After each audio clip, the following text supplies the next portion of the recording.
And there's never going to be a point for me where I reach a certain number of anything that will ever like make me happy. Like I have to think that like cubing is the coolest thing ever, because I think that the next big person or whatever on cubing YouTube is just going to be an entirely different niche that we haven't seen before. One video did like a little bit better than the last couple, and then the next video did a little bit better, and then at some point you get a video that does like really well. If you having more money wouldn't change what you do every day, then you are like rich in a way. Make a video, see what happens. Is it good? Is it bad? Why is it good? Why is it not? I would like to think that like a majority of the people who are watching my videos aren't cubers. Would you rather make a video that's not good every week or make one video that is extremely good every month? STUCUBE, thank you for coming on today. I'm super excited to talk to you about your YouTube journey so far. First of all, you started your YouTube channel not too long ago, only like what, 2 years ago, 3 years ago, around there?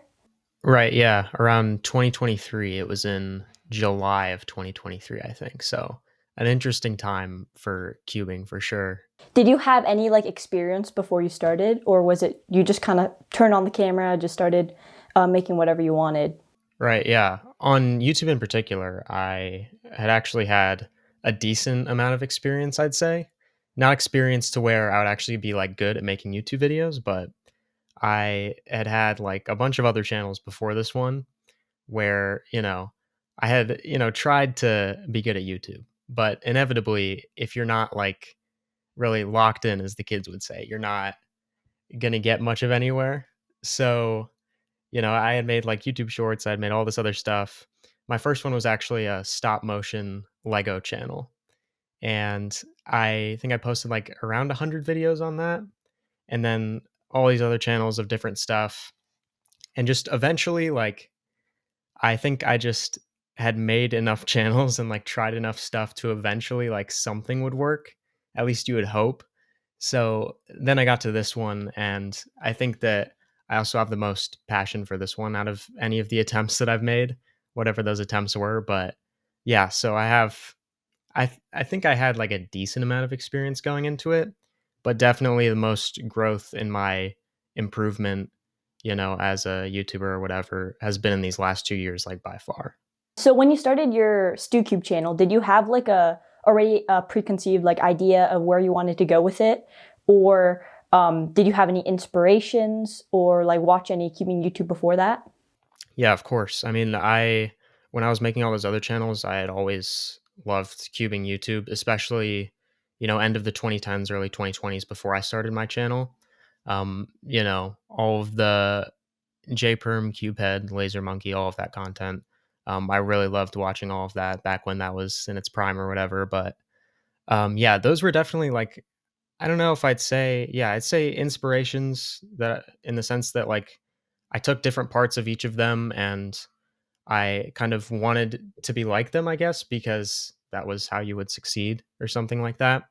But yeah, at the beginning of my channel, it was very, very different from what it is now. Obviously, I made a very different style of content, and that just evolved so much over the last 2 years that I can't really say I make like anything close to what I did in my first video.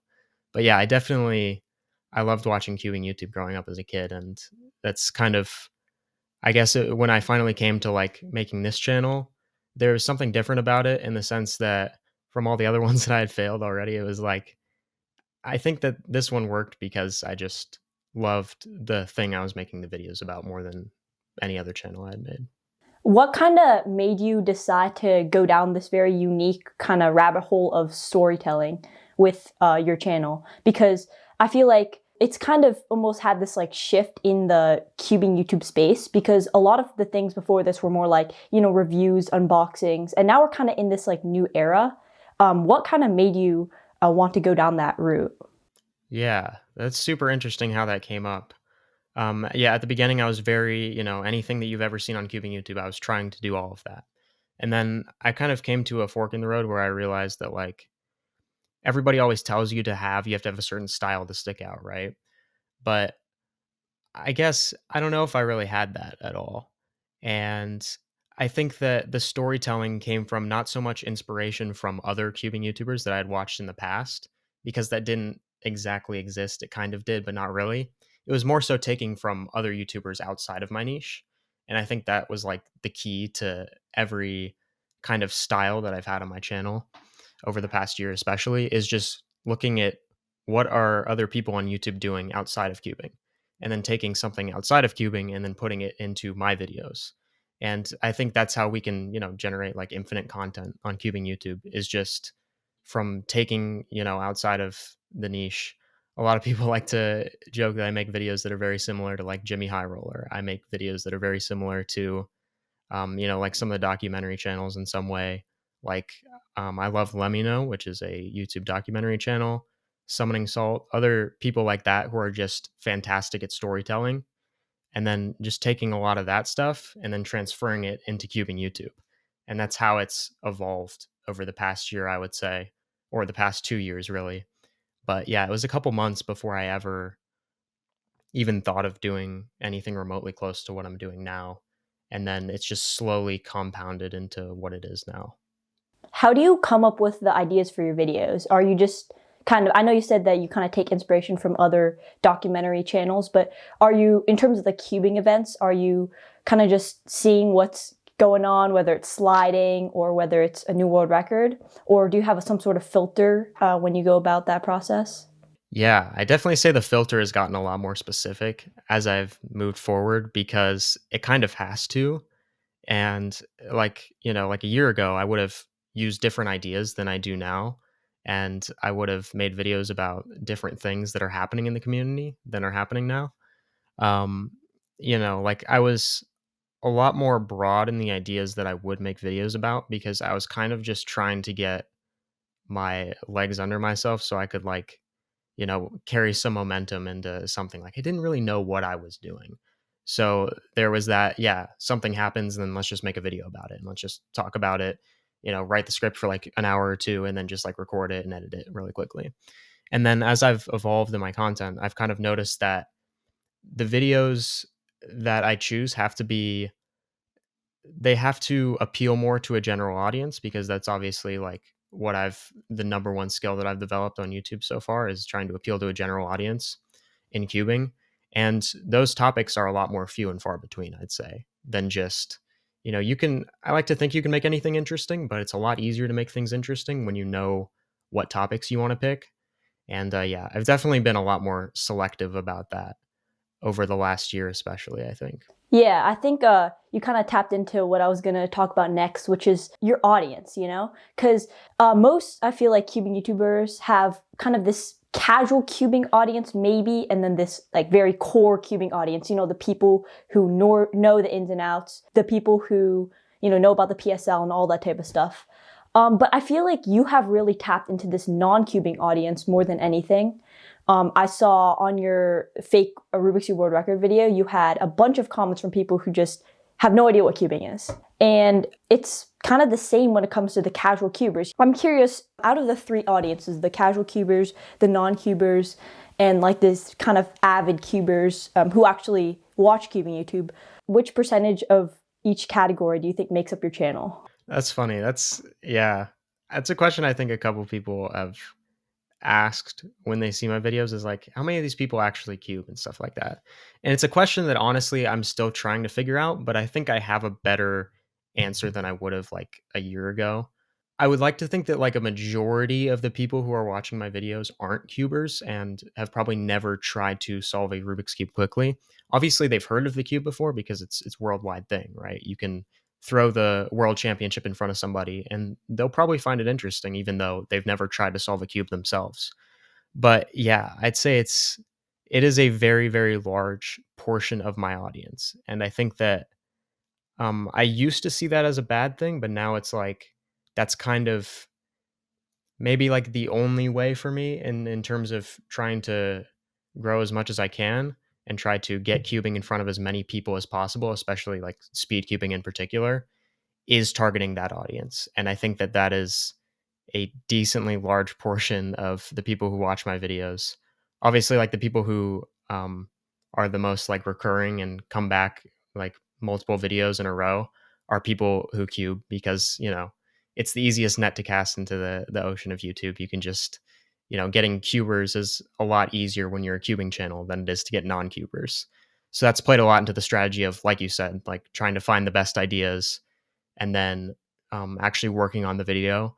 It takes a lot more time when you're trying to get literally everybody into it versus just trying to make something for cubers, which is what I would have done like 2 years ago, a year ago, is just make stuff for cubers. So nowadays, I'd say it's a decent amount, especially when you're trying to like get like a million views on a cubing storytelling video. Like naturally, there just aren't a million cubers that are going to be on YouTube and want to watch that right now. So yeah.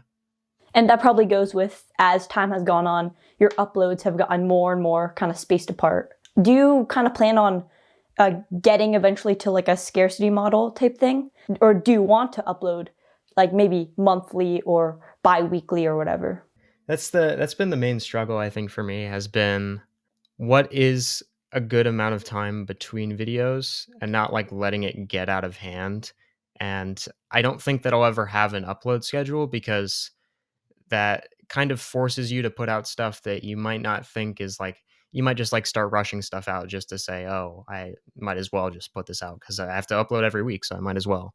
So I never want to get into that. But yeah, it definitely has been more spaced out as time has gone on. And I've reflected on that a lot because obviously when you do this a lot, you have to think about these things. But yeah, I think that it's just as I make my videos better, they naturally do take more time and I naturally am more selective with the ideas that I choose. And I can choose to see that as a good thing or a bad thing. But yeah, right now, like I would of course I would always prefer to make more videos and to speed up and to get more momentum or whatever. But I've seen how that's costed me in the past when I've tried to, just like throw out videos just to make a video. And it's like, would you rather make a video that's not good every week or make one video that is extremely good every month or every 2 weeks? Right. And it'll just do so much more for your improvement and just for getting better at making YouTube videos, which is the goal anyway. So, yeah, I would like to speed up, but it's easy to trick yourself into thinking that would solve all of your problems. And I don't think it would. So right now I'm trying not to get complacent in that and trying not to, just be like, oh, I'm a once a month person or I'm a once every 2 weeks person. I don't want to think about my videos like that. But yeah, I guess I would like to speed up, but it's not something that would solve all my problems. Do you have like a production team at all? Or is it all just you? Yeah, it's just your boy, it's me in front of a monitor in my bedroom, and that's just how it is. I don't think that yeah, I don't know. People always say that you should like outsource editing and stuff and all these other things, but I enjoy it a lot, so it's like I don't know. I don't enjoy every second, but overall, like yes, it does bring me joy and stuff. So I'd love to keep doing all of the parts of the process myself, at least for now. And then who knows what happens in the future, but yeah. I think that's so cool. Like I had no idea. I was assuming you probably had an editor or someone who helped you with, like all the animations, but it's really cool that it's all you. Yeah, it's funny. I mean, I appreciate that, but yeah, it does get to be a lot sometimes when you want to speed up your process, but you don't have like other people to outsource things to. And I guess I could try to like pay people and teach people how to do it like the way that I would want it or something. But yeah, for right now, I think building all these skills in general are like very, very good for me as a content creator to just know how to do all this stuff. I think it's super beneficial. So I'm just going to keep doing it, I guess, until I can or something. How have you kind of built these skills over time? Have you taken any like courses or just kind of experimenting and trying new things?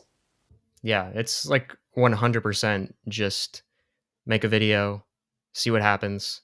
Is it good? Is it bad? Why is it good? Why is it not? And then you make the next one, you make the next one, you make the next one.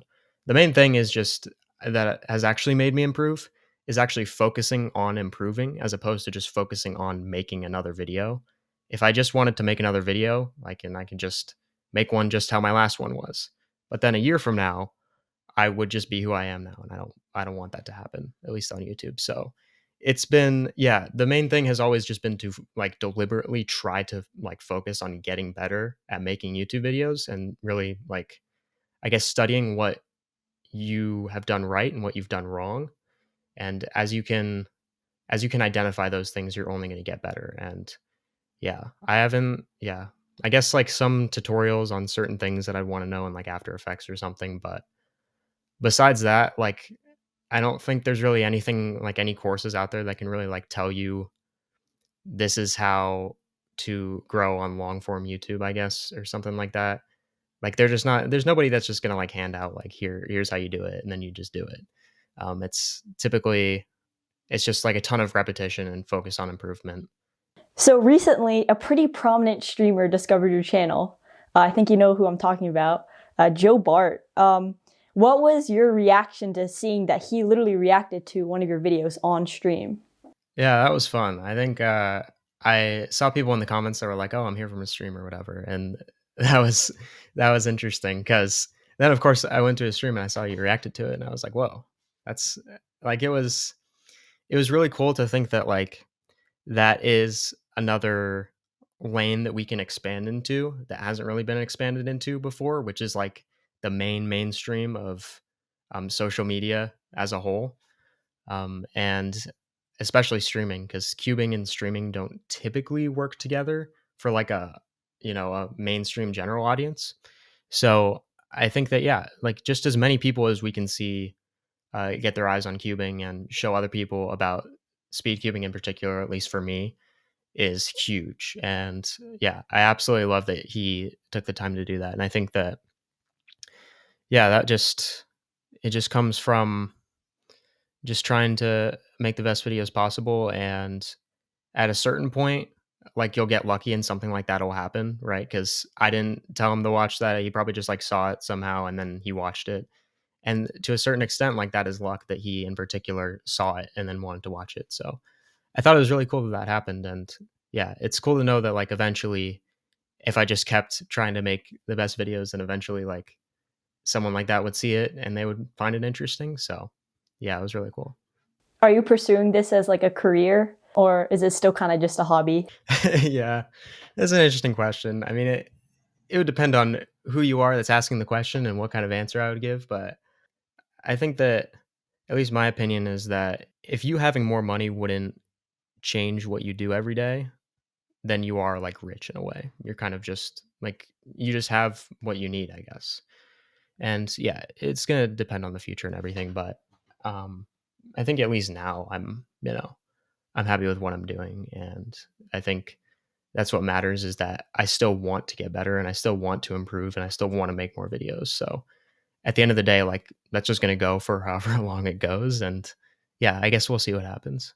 What has your kind of experience been, going from basically, yeah, like not even having this cubing channel just a few years ago. And then I'm assuming when you go to comps, people know who you are and you're just seeing this like rapid rise in numbers. Like, has your brain kind of processed that yet? Or where are you in that regard? Yeah, it's it's funny. I mean, like I said, like this would always be like the one thing that I would always want to do on YouTube if it was like if I could pick a particular, thing to make videos about. It would always be this, I think. And it's really cool that that hasn't changed over the last 2 years and that I still love doing it as much as I do.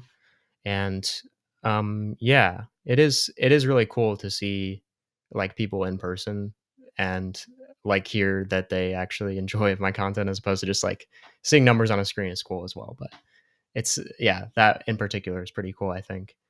And yeah, I think the coolest part is when like other people said that or they like started making YouTube videos or something because they saw one of your videos and they enjoyed that.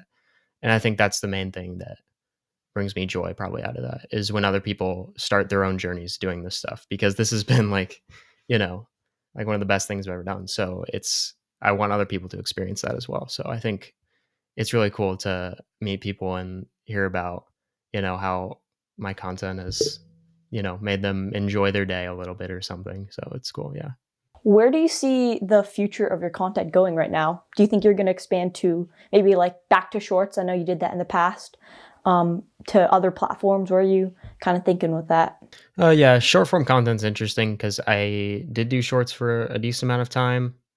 I had like a Zayn Kanani one that did pretty well, but it was like I don't know. I just always felt that I would rather, I guess, gain growth and gain like an audience on long form content because that's not only what I enjoy, but I think that that's what builds at least a stronger audience, at least from what I've seen.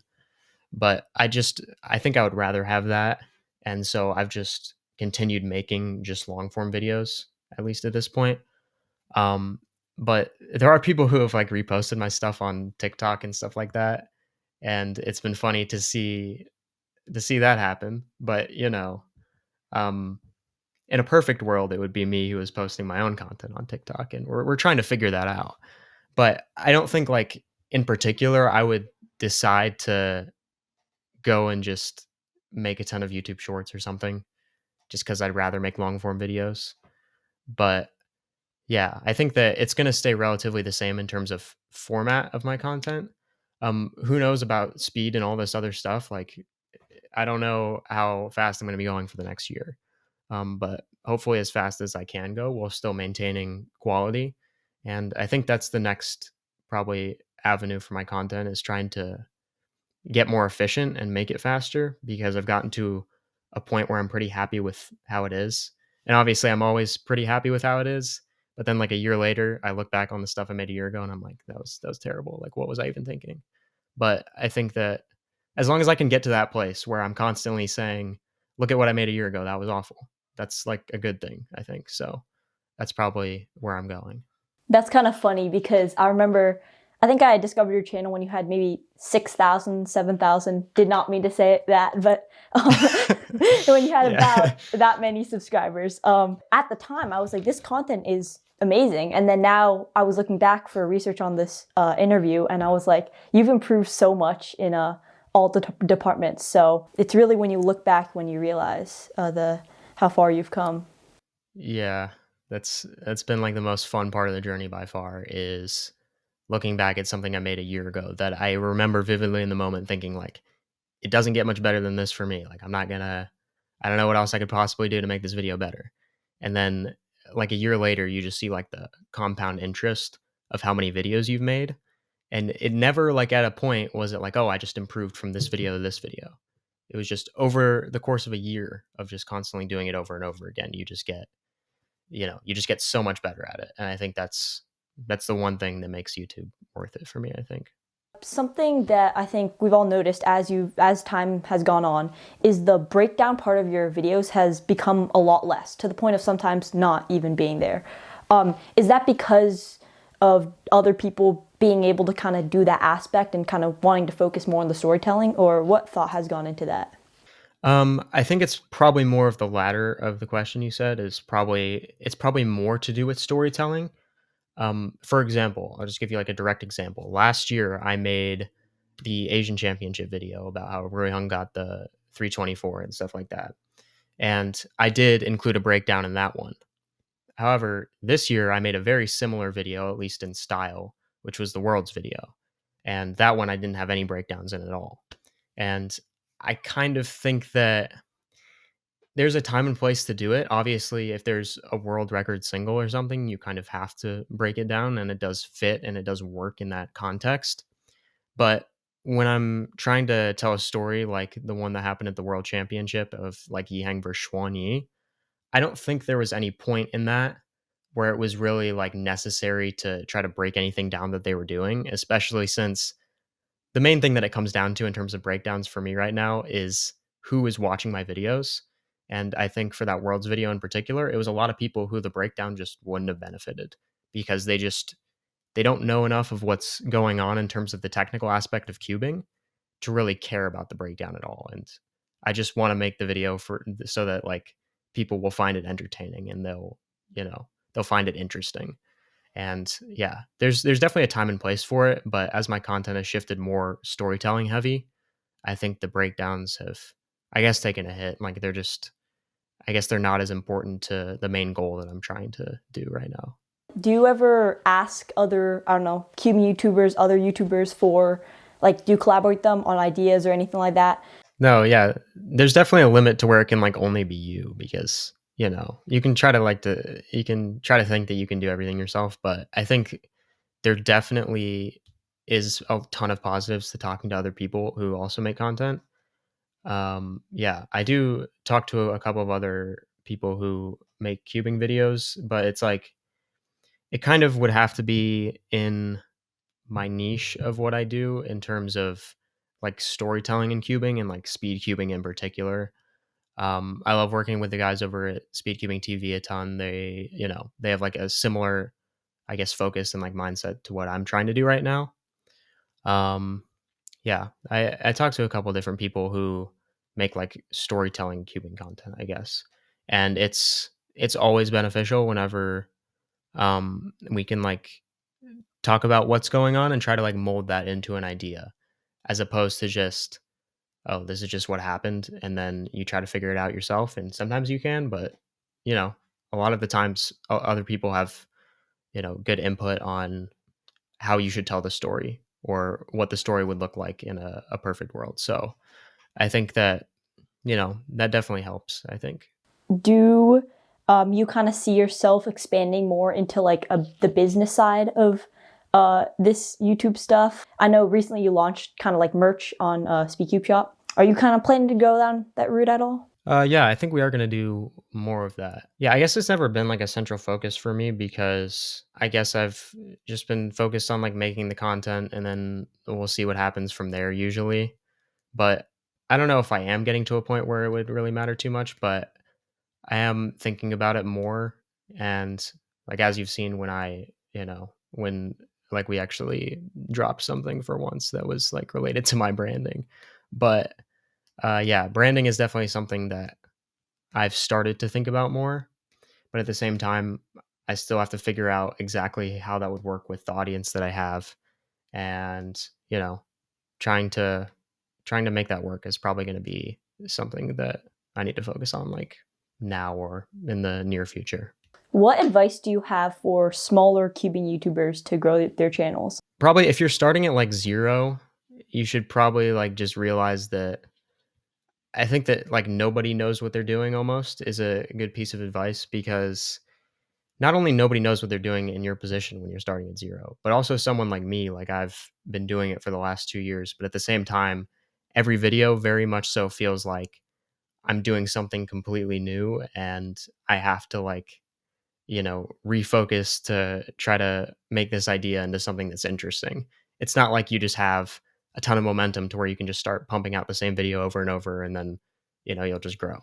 So, yeah, I think it's not as scary as you think it is. Like for me, it was, I just tried like a ton of different channels, and eventually something like I guess had to work almost. But yeah, and then once you start doing it, I'd say definitely take from other niches. Do not like just focus on cubing content, because we already have enough of everything that's been created in cubing.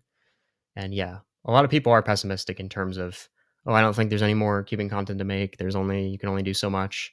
But you can definitely take from other niches and do other things people are doing outside of cubing and then bring that into cubing. And that's what's at least helped me the most. So yeah, probably just that it's not as scary as you think. And none of the people who are in the position that you want to be in really know what they're doing either. They've just taken it one video at a time, and they're just constantly trying to improve. Do you think that's where the future of cubing YouTube is going? Like really pulling from other niches? Do you think that's where the next YouTubers are going to find success? Yeah, for sure. Like if there's definitely like probably even more entertaining styles of content than the one that I've found, and that somebody else is going to do and be better than me. So it's like you just have to find something that you enjoy outside of cubing, and then you take that into cubing, and then you start doing it. And since you enjoy that style of content already, you'll just like love making the videos, and it's beneficial for everybody, not just you. Like it's beneficial for the entire community to have more content in general. So I think, yeah, like going into second half of this decade, like it's just going to be people who are taking things from other niches and then doing that in cubing, and that's always going to be the best, I think, for us. Out of the smaller cubing YouTubers that you know of, who do you think is going to blow up next? I know what you mean, and it's completely fair to say that, right? Because that's typically what it's thought of as. But like I don't even think that like I at any point had like a moment where I was like, "Oh, I'm blowing up" or whatever. It was kind of just like one video did like a little bit better than the last couple, and then the next video did a little bit better. And then at some point you get a video that does like really well, but then you have to replicate that over and over. So it's still like you have to make sure you know what you're doing, I think. But yeah, there are a bunch of people. One of the guys that I talk to in cubing sometimes is Caden Lee. I think he makes really good storytelling content in cubing, like what I do. I think that's, you know, it's of the similar niche, right? But it's shown to work. And I think that people find that entertaining. I think what Speedcubing TV is doing with streaming is going to go a long way because they actually like have shown to be dedicated to it and it's improved a lot over the last 2 years. So I really like that for YouTube in particular. I don't know, like you really never know because I think that the next big person or whatever on cubing YouTube is just going to be an entirely different niche that we haven't seen before. Um, I saw this guy a couple of weeks ago. I don't really remember what his name was, I think. But he made a video of like his improvement plan over like the next 5 years to try to be like a world-class cuber. And that's not something that we've exactly seen. We've seen people try to improve, but not like the style that he did. You'd really have to go watch the video, but yeah, I think it was good content and it's going to, you know, who knows what happens with that. So, it's just yeah, I think it's just people inventing other niches and they're probably just going to go far with that. Do you think you can tease any upcoming videos that you have? Well, obviously, I'm probably going to make a video on nationals, which just happened. Because I was there and it was really fun, and we got to see a lot of cool stuff, including the NAR average. That was pretty cool. So I think that in particular, the Max Park Matty Hiroto Naba rivalry is really really cool, and I think that's going to be a cool thing to highlight in that. Um, and then moving from there, that's the thing is like you never really know. Like something could happen tomorrow, and it could be like, well, probably not tomorrow because it's Monday, but something could happen on a random day, and it's just like, oh, let's make a video about this. So that's typically where my content goes. But I've been trying to implement some more history stuff as well, which I think has been fun. But yeah, it's usually just spontaneous, I guess, which might be part of my issue as to why it takes longer in between some uploads and shorter in between some others. But I think it's worked. So yeah, probably just that video in particular, the Nationals one, which will be really fun to make, and trying to, I guess, make it different from any of the last, major competition like storytelling videos I've made because I found that when I'm like complacent and I see that one of my last videos did really well, like the world's video did pretty decently, I think. And then trying to copy that is like not something that I want to do because then I'm just going to be repeating the same thing over and over again. And I don't want to do that. Like I want to actually get better. So I think it'll be, you know, it'll be different. And I think it'll be good for that reason. But yeah. One thing you've kind of done, which I think you touched on a little bit before, but you have kind of followed this new era of maybe cubing is a sport, maybe it's not, following kind of that storyline. This is not as related to the YouTube side of things, but what do you genuinely think about this kind of time in cubing? Do you think that it does have this potential to be like a sport? Well, for me personally, I like have to believe that because I have to think that like what I'm doing is like the best thing ever, like in terms of the thing that I'm making the videos about. Like I have to think that like cubing is the coolest thing ever. Like speed cubing at the highest level is, we have great moments and stuff like that. So like me personally, I definitely think so. And I definitely think that the sky's the limit in terms of what we're doing. And like the entire community has shown that. We've had moments where it has gotten to really big audiences, and I think it has huge potential to do even more of that. So, at least for me, I'm like super optimistic in that, and I kind of have to be. But yeah, I think speed cubing still hasn't gotten that like I don't know if it would be a moment, but just the general audience on its side yet. I think the last thing I'm going to have you do is give your previous self from when you first started your channel, give him a message and give a message to your future self. Well, of course, the easy answer to like the 2 years ago self would be like, your videos are awful and you should probably like make better videos. But it's also like not that simple. Like I couldn't just tell him that and he would just fix everything. I could also like try to tell him everything that I know and then like, oh, do this, do that, do that. But he also wouldn't be able to apply that because he just doesn't know how to do it.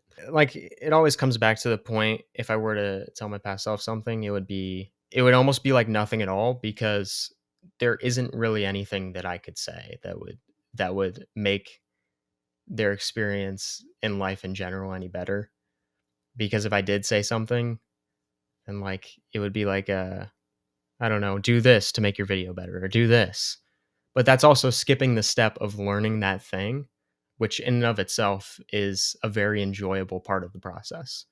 Like if I started 2 years ago making the same quality videos that I did now, like there wouldn't be any growth. There wouldn't be any like I guess journey, quote unquote, to look back on and say, like that's part of what gives me confidence that I can continue to improve is that I do have those 2 years of wow, like this is what it started as and this is what it is now. I don't know. It sounds like a weird answer, but I don't think that I'd say anything because it's just been such an enjoyable last 2 years that I wouldn't really want anything to change, I guess. And trying to that's why like if you're on the brink of like starting a channel, like just do it because if you don't, like there's no negative to starting it because you're never going to be good enough to start. You're never going to learn something and then be like, "Oh, now I'm ready." You're not going to. I just started it like I did my last 7 YouTube channels before that and it just this one just was the one that chose to work. For the future, like I couldn't say anything obviously to make his experience better, but I'd probably like reassure him that these last 2 years weren't like a waste of time or anything, or in that like I was actually like enjoying it every moment because it's easy to look back on the past and like be regretful that you did something or that you didn't do something. But I'd probably say that like I'm fine how I am now and um yeah, I just reassure him that these 2 years have been like I don't know what else I could have done with these 2 years that would have been better than this. So, you know, and there's never going to be a point for me where I reach a certain number of anything that will ever like make me happy, I guess. Like it's always just a wall that just keeps moving back. And there's like people from the outside can be like, "Oh, this is happening. Isn't this so great for you or this or that?" And that's great, but I guess in a way it's never enough, but it's like that's completely fine. Like it's fine for it to not be enough for you to have this or that or these things going well for you. It's good to just in the present just be like, oh, like this has been a really, really good last 2 years and I'm happy with how it's gone. And it could always be better, of course, but there's no point in wishing that it was better because it's not. So, yeah, I think that if I could say anything, I'd just say that the last 2 years have been a really good use of my time and I've made a lot of friends through them and I've gotten so much better at making YouTube videos through it and it's been very enjoyable. Cool. Well, thank you so much for again for coming on and doing this interview. I'm sure everyone learned a lot about just kind of your story in general. So that's really great. Yeah, I hope so. Thank you for having me.